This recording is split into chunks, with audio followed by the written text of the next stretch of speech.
Okay, welcome to the deep dive. Today we're doing something a little different. We're looking at a collection of really unsettling personal stories. Yeah, accounts from people who had genuinely frightening experiences when they were completely off the grid, Yeah. in really isolated places. Exactly. And these aren't like made up campfire stories. No, not at all. These are situations where people found themselves incredibly vulnerable, alone, and something deeply disturbing happened. Yeah. When you take away all the usual safety nets, phone signal, other people around, even streetlights, things can get dangerous fast. Right. So what we want to do today is sort of unpack these first-hand accounts, look at the key details, and see what they tell us about fear, isolation, and maybe even the darker side of things. Yeah, what happens when things go wrong out there? So this deep dive uses a set of these middle-of-nowhere stories people have shared, encounters that really stuck with them, changed how safe they felt.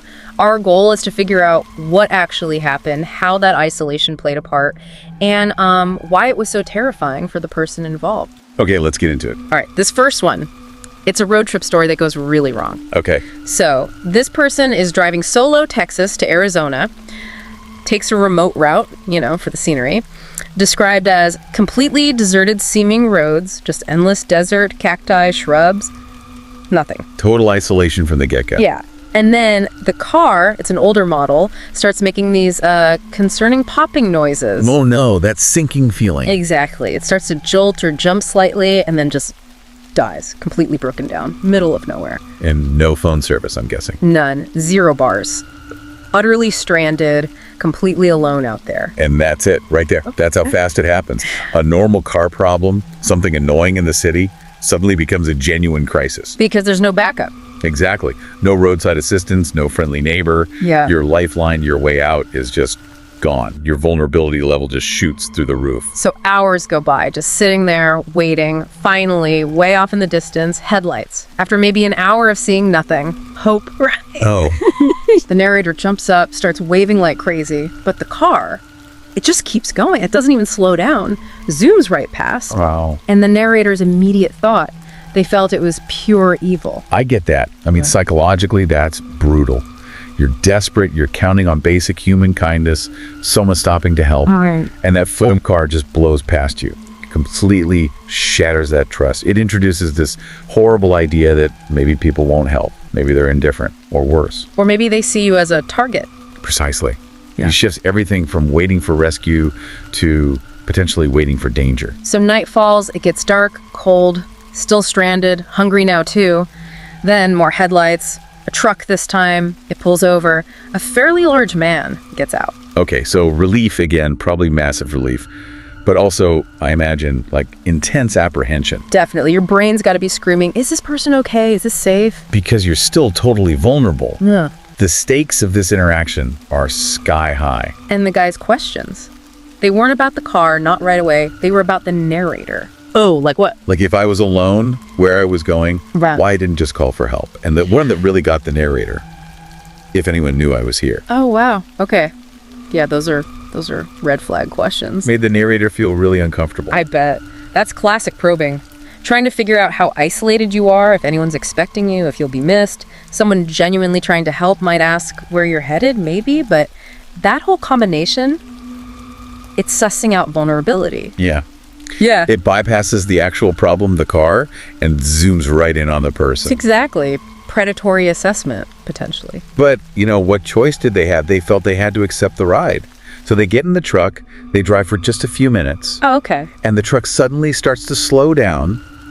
The driver mutters, "Shit," pulls off onto the sand, looks over at the narrator and says his truck just broke down. Oh, come on. Right there. Like, Minutes after picking them up, after those questions. yeah. That timing that's not believable. That feels staged. Like the first stop, offering the ride, was maybe just a setup for this? That's what the narrator started thinking too, especially with what happened next.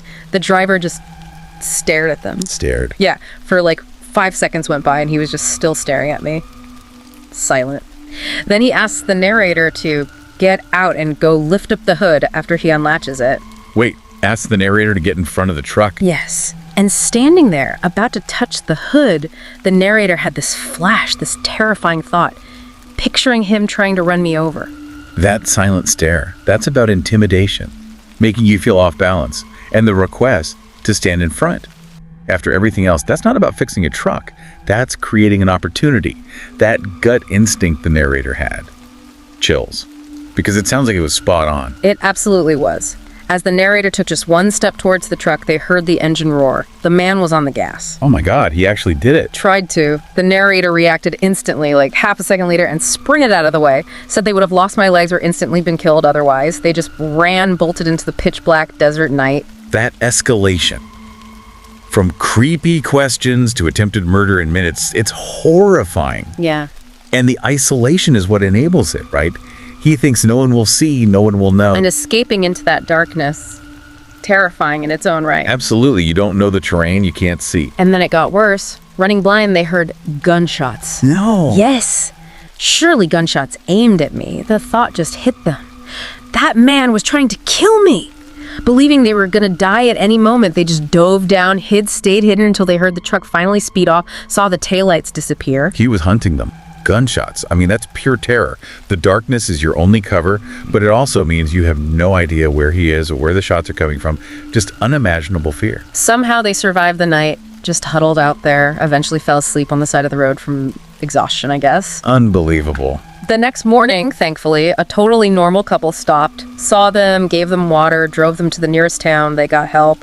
But the impact, as the narrator said, you don't just get over someone trying to run you down and then shoot at you. No way. That kind of deep violation of trust, that raw fear when you're completely alone and hunted, it leaves a permanent scar.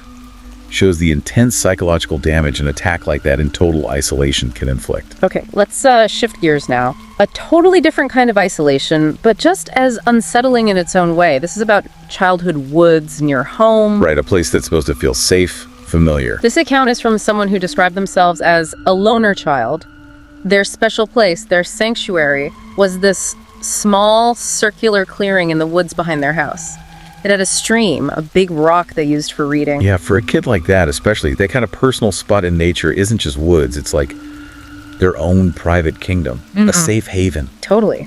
So one day, they're there, reading on their rock, total peace, and then they hear footsteps behind me. Okay, first thought is probably an animal.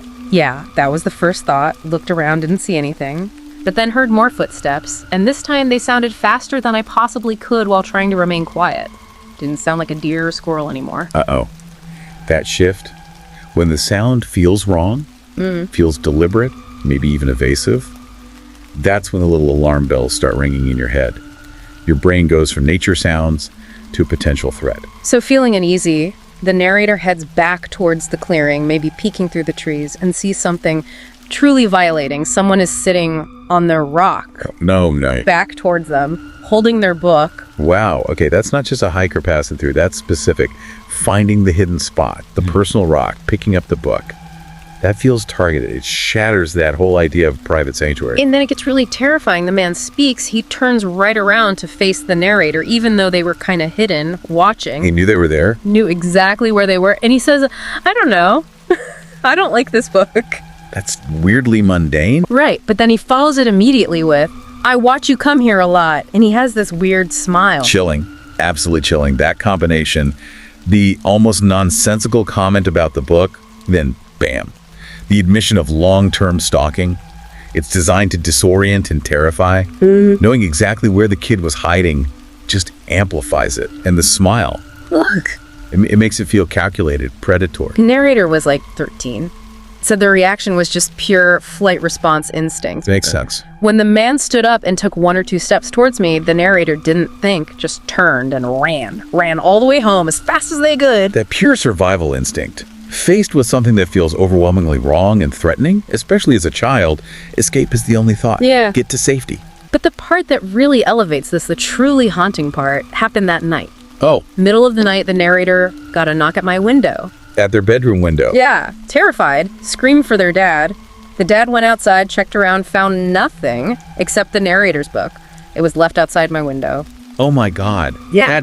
That's next level terrifying. He followed them home. He knew where they lived.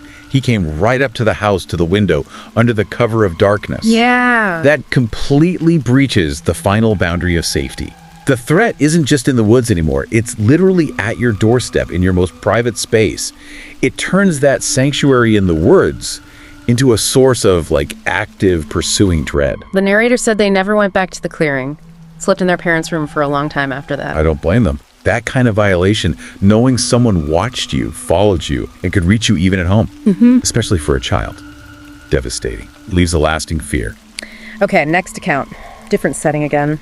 A cottage built into the side of a mountain, surrounded by forests. Sounds remote. Very. The narrator was living alone in the basement apartment. There was this one specific door in the laundry room that led directly outside, but it was always locked from the inside, was apparently quite difficult to open, and the narrator said they never used it. Right, so you have this known secure point. A barrier you trust, even if you don't use it, you know it's locked, it's solid, part of your sense of security in an isolated place. So one evening, home alone, starts hearing sounds like wood creaking. Okay, old house, mountain setting, maybe dismissing it initially. Exactly, thought nothing of it. But then it repeated. Okay, bit more uneasy now. Started checking things. Kitchen cabinets, nope, nothing. Closet, nothing there. That process, right. Your mind tries to find the logical explanation, wind, settling, whatever. But when the sound keeps happening and the easy answers don't fit, the anxiety starts to climb. You go from ignoring it to actively hunting for the source. Last place to check, the laundry room. Opens the door connecting from the main apartment to the laundry room and is instantly hit by a gust of cold night air. Whoa. Okay, that's physical confirmation, not just a sound. Turns the corner into the laundry room proper and sees it. That unused, difficult to open outside door is wide open, just swaying in the nighttime breeze. Chills. Just seeing that. The door you know was locked, that you never use, suddenly opened to the dark woods outside. It's instant proof that your secure space has been breached. And the narrator is adamant, I'm 100% certain I had this door closed. And it wasn't easy to open, couldn't have just blown open. Right. So if it didn't open on its own, that leaves only terrifying possibilities. Either, as the narrator thought, someone waiting in the laundry room just waiting for me to fall asleep before sneaking out. It's just horrifying. Or something supernatural. And frankly, neither option is comforting. Both represent a total violation of your safe space. The ambiguity itself, not knowing what opened the door, is part of the terror. The narrator just described the feeling as genuine horror. I can only imagine. That deep unease when your secure home in an isolated spot feels suddenly, inexplicably open and vulnerable. It taps into a very primal fear. Okay, one final account. This one involves hiking trails in Tennessee. The narrator knew these trails well. There was this specific waterfall area with what they called a three-way branching ledge system. Kind of like rocky corridors. Okay, so a familiar but complex environment. Yeah, and they knew one specific path, the left one, had these big stains in the middle. The narrator was 90% sure these big stains are blood. So there's already a known element of darkness or danger associated with part of this familiar place. That adds a layer of tension. So they're hiking with a friend, Ashley. Both experienced hikers. But somehow, on the way out, they get separated. The narrator had no freaking clue how that happened. That's weird in itself.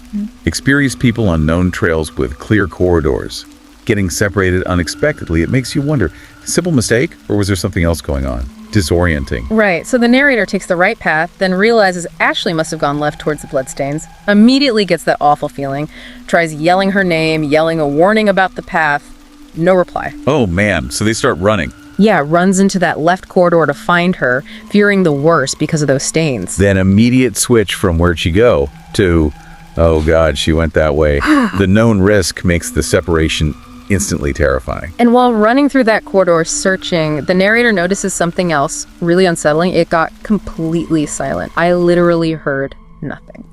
No birds, no wind noise, just the sound of the waterfall somewhere deeper in. That unnatural silence again. It's a common theme in these kinds of stories, isn't it? Like the whole environment just holds its breath. It really amplifies the tension, makes everything feel wrong, pregnant with something. Totally. So the narrator gets to the top, finds Ashley. She's safe, thank God, but her story is weird. How so? She said she took the left path, yeah, but she wasn't alone. She was with a trail guide. A trail guide. Out there. That's what Ashley said. A guy in some kind of uniform wearing a visor, but Ashley was very clear he was not a ranger. Okay, huge red flag. There are no official guides in that area. Someone dressed in mock authority gear. In that specific spot, known for weirdness. That's immediately suspicious. Very concerning. Ashley said the guy kept trying to lead her in a different direction, away from the main path maybe. But she felt uneasy, she just kept heading towards the light, towards the top exit, and as she walked the last part, she looked back and saw him just standing in the tunnel as she walked, just watching her leave. So he wasn't guiding, he was trying to misdirect her, maybe deeper into the tunnels, like the narrator thought later he lives in those tunnels. Yeah. The watching, that's just creepy, possessive almost. And it means he was in that corridor when the narrator was running through, yelling. Exactly, he was right there. Chilling thought. So they meet up, share these weird feelings. Yeah, this unspoken agreement passes between them. We need to get out of here, like ASCP, without us saying anything out loud. They pretend they're just going back to the car for water. And as they're leaving the immediate area, Ashley points out this weird side passage that the narrator is certain could not have existed a year before. Wow, a new tunnel. That feeds right into the fear that someone is maybe altering the place, living there, using it in ways others don't realize, makes the whole area feel unstable, unsafe. And the silent agreement to leave? That speaks volumes about the fear they both felt. But the confirmation that they weren't just spooked, that something was genuinely wrong, came when they got back to the car. Oh, what happened? The narrator had left some fish food tucked into a crevasse near the parking area earlier. It was now sitting on the hood of my car. Whoa. Okay, that's specific. That's a message. And Ashley realized her water bottle was gone too. It had been clipped to her pack with a carabiner. And they're fast hikers. She wouldn't have just lost it. Someone took it off her pack while they were hiking out. Or maybe while they were briefly separated. Combined with the fish food. That's undeniable proof. Someone followed them.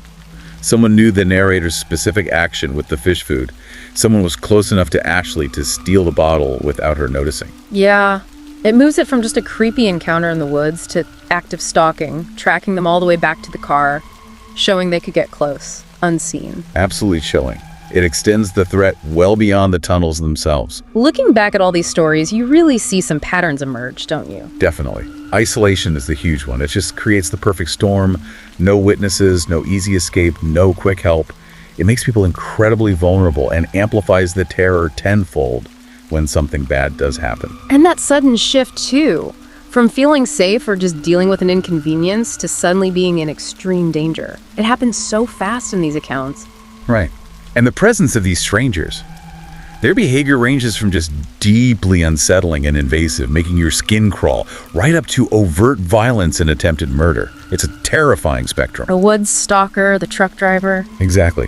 And in some cases, like the open door, there's that blurring of lines. Is it human? Is it something else? That ambiguity can be just as frightening. But the constant is the violation of safety and the lasting psychological impact. These aren't just scary moments. They change people. Yeah, these are real accounts from people who were truly alone, way off the beaten path. They're stark reminders of how vulnerable we can be when that buffer of civilization is gone.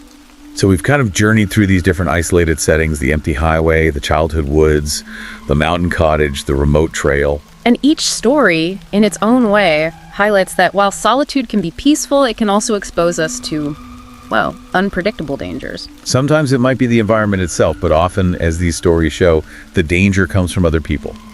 Or maybe, just maybe, from things we don't fully understand. Makes you think about what might be lurking just beyond the edges of our everyday populated world. It really does. So maybe something to ponder after hearing these is, what is it specifically about that lack of people, that sheer remoteness, that allows these kinds of encounters to happen in the first place? And how does that isolation itself intensify the horror when things go wrong? Why does being violated or hunted feel so much more profound when you're utterly alone? Definitely food for thought. Thank you for joining us for this deep dive into these unsettling accounts. We hope exploring these experiences has given you something to think about.